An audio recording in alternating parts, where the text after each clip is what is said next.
हिंदू धर्म में हैं अंतिम संस्कार के कई नियम, इनका पालन करने से आत्मा को मिलती है शांति। हिंदू धर्म में मृत्यु पश्चात अंतिम संस्कार के कई नियम होते हैं। इन नियमों का पालन करने पर मृतक की आत्मा को शांति मिलती है।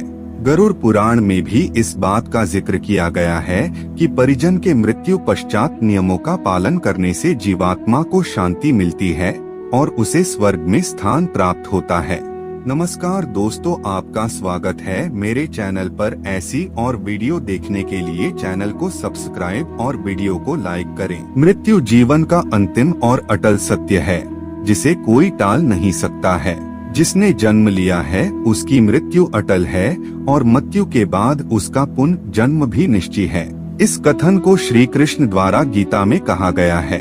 श्री कृष्ण के अनुसार जीवन और मृत्यु एक ट्रक के समान है, जिससे हर व्यक्ति को गुजरना पड़ता है। गीता के अनुसार मृत्यु के बाद जीवन का नया आरंभ होता है। इसलिए परिजन की मृत्यु पश्चात अंतिम संस्कार के नियम का पालन किया जाता है, जिससे जीवात्मा को मरणोपरांत स्वर्ग और अगले जन्म में उत्तम शरीर की प्राप्ति हो। हिंदू धर्म में जन्म से लेकर मृत्यु तक कुल 16 संस्कार होते हैं। इनमें मृत्यु आखिरी यानी 16वां संस्कार होता है।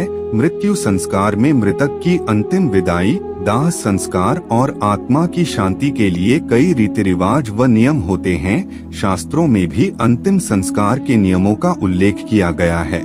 माना जाता है कि जिन मृतकों का विधि विधान से अंतिम संस्कार नहीं किया जाता, उनकी आत्मा प्रेत की तरह भटकती है और उन्हें कई तरह का कष्ट भोगना पड़ता है। इसलिए मृत शरीर का अंतिम संस्कार जरूरी होता है। इससे उन्हें मोक्ष की प्राप्ति होती है। मृत्यु के बाद मृत के अंतिम संस्कार के नियमों के बारे में जिनका पालन करना घर के व्यक्तियों के लिए जरूरी बताया गया है। अंतिम संस्कार के ये नियम हैं बेहद जरूरी। मृत्यु के बाद दाह संस्कार से पहले मृतक को स्नान कराया जाता है।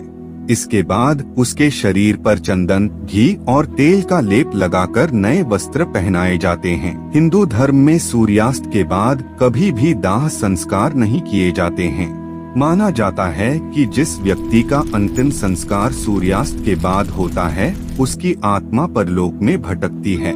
जो व्यक्ति शव को अग्नि देता है, इसे छेद किए हुए मटके में पानी भरकर शव की परिक्रमा करनी होती है और इसके बाद मटका फोड़ दिया जाता है। ऐसा करने से मृतक के साथ उसका मोह खत्म होता है। अंतिम संस्कार के समय मृत व्यक्ति के पुरुष परिजन मुंडन कराते हैं। यह मृत व्यक्ति के प्रति श्रद्धा और सम्मान प्रकट करना होता है। अंतिम संस्कार के बाद शव को पीछे मुड़कर नहीं देखना चाहिए।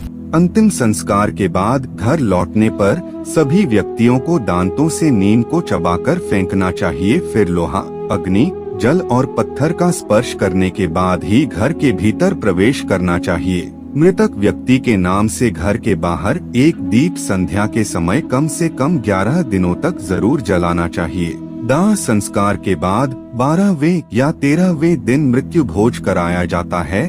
दरअसल मृत्यु के बाद मृतक के घर पर बाहरी लोग नहीं आते, लेकिन मृत्यु भोज के बाद सामान्य रूप में बाहरी लोगों का आना जाना पुनः प्रारंभ हो जाता है।